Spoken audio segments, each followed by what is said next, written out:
Good afternoon, sir and ma'am. We are studying 9th grade from Geeta School. Firstly, thank you for visiting our school even though you are busy. As tomorrow is Anti-Drugs Day, we have prepared some questions. And the first question is, what are the early warning signs that the parents, teachers or friends should observe if a student is being influenced by drugs?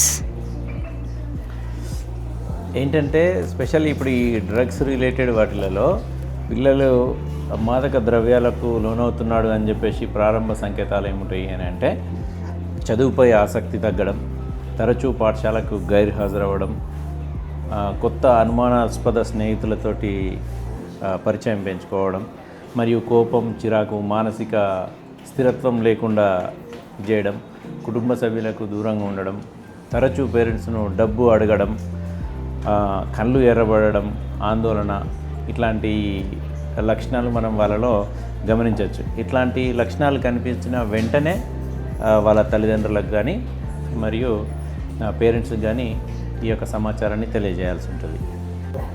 The next question is, why some young people get attracted to the drugs and some harmful substances?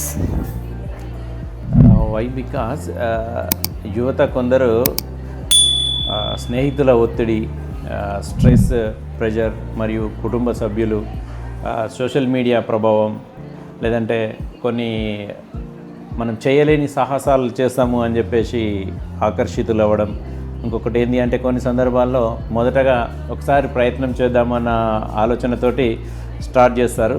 ఇక దానితో పాటుగా వాళ్ళు అలవాటు పడిపోయి and అదే అడిక్షన్గా మారిపోయి చదువు, కుటుంబము, వాళ్ళ లైఫ్ని నాశనం చేసుకుంటున్నారు.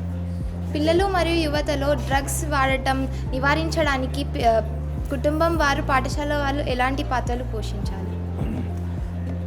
పిల్లలు భవిష్యత్తును కాపాడుకోవడం విషయంలో స్కూల్ అండ్ ఫ్యామిలీ, పేరెంట్స్ అనేది చాలా కీలకమైన పాత్రధారులు. వీళ్ళు పిల్లలతో ఏంటి అంటే స్నేహపూర్వకంగా మాట్లాడాలి, మాదక ద్రవ్యాల ప్రమాదాల గురించి అవగాహన కల్పించాలి, వారికి స్పోర్ట్స్, సాంప్రదాయకమైనటువంటి సాంస్కృతిక కార్యక్రమాలు అండ్ మంచి అలవాట్లను ప్రోత్సహించాలి. వారి స్నేహితులు, ఆన్లైన్ కార్యకలాపాలపైన నిఘా ఉంచాలి. అవసరమైతే వాళ్ళకు కౌన్సిలింగ్ కూడా చేయడం అనేది అవసరం అన్నమాట. మన విద్యార్థులు ఆరోగ్యంగా, సురక్షితంగా మరియు మాదక ద్రవ్యాలకు దూరంగా ఉండి ఆనందకరమైన జీవితాన్ని గడపడానికి మీరు ఎటువంటి సందేశం ఇవ్వదలుచుకున్నారు? డియర్ స్టూడెంట్స్, మీ యొక్క కలలు, లక్ష్యాలు, మీ భవిష్యత్తు ఎంతో విలువైనది. మాదక ద్రవ్యాలు అనేటువంటి టెంపరీగా ఆనందాన్ని ఇస్తాయి, కానీ జీవితాంతం బాధలను మిగులుస్తాయి అవి. ఎవరైనా మాదక ద్రవ్యాలు తీసుకోవాలని ప్రోత్సహిస్తే డైరెక్ట్గా నో అని చెప్పాలి. చదువు, క్రీడలు, మంచి ఫ్రెండ్స్, మంచి అలవాట్లను ఎంచుకోవాల్సి ఉంటుంది. ఏ సమస్య వచ్చినా తల్లిదండ్రులు, ఉపాధ్యాయులు లేదా పోలీసులను సంప్రదించి నిర్భయంగా ఆ సమస్య గురించి వాళ్ళతోటి డిస్కస్ చేసి సరైన గైడెన్స్ అనేది తీసుకోవాలి. How does the police department works to prevent drugs abuse and protect young people in our community?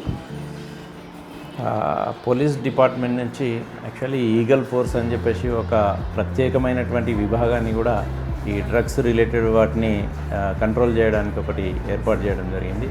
And local law and order police ఇది కూడా నిత్యం పాఠశాలలు, కాలేజెస్ ఇట్లాంటి అన్నిట్లలో కూడా ఈ యాంటీ డ్రగ్ సంబంధించినటువంటి అవగాహన కార్యక్రమాలు ఏర్పాటు చేస్తున్నాము.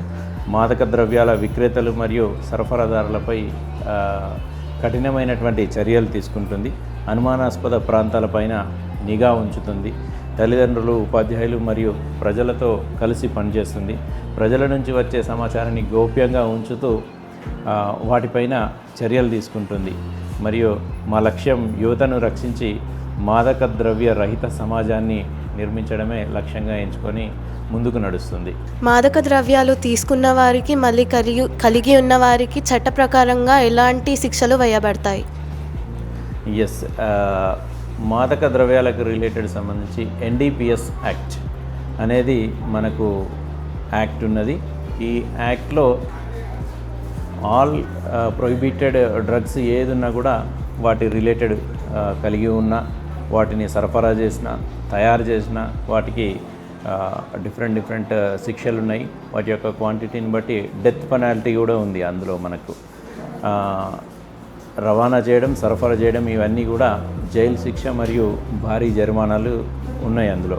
నేర చరిత్ర కారణంగా ఉద్యోగాలు మరియు ఉన్నత విద్యా అవకాశాలు కూడా దెబ్బతినే అవకాశం ఉన్నది. కాబట్టి మన స్కూల్స్లో కూడా ఈ యొక్క చట్టం గురించి అవగాహన కల్పించడం కూడా చేస్తుంటాం.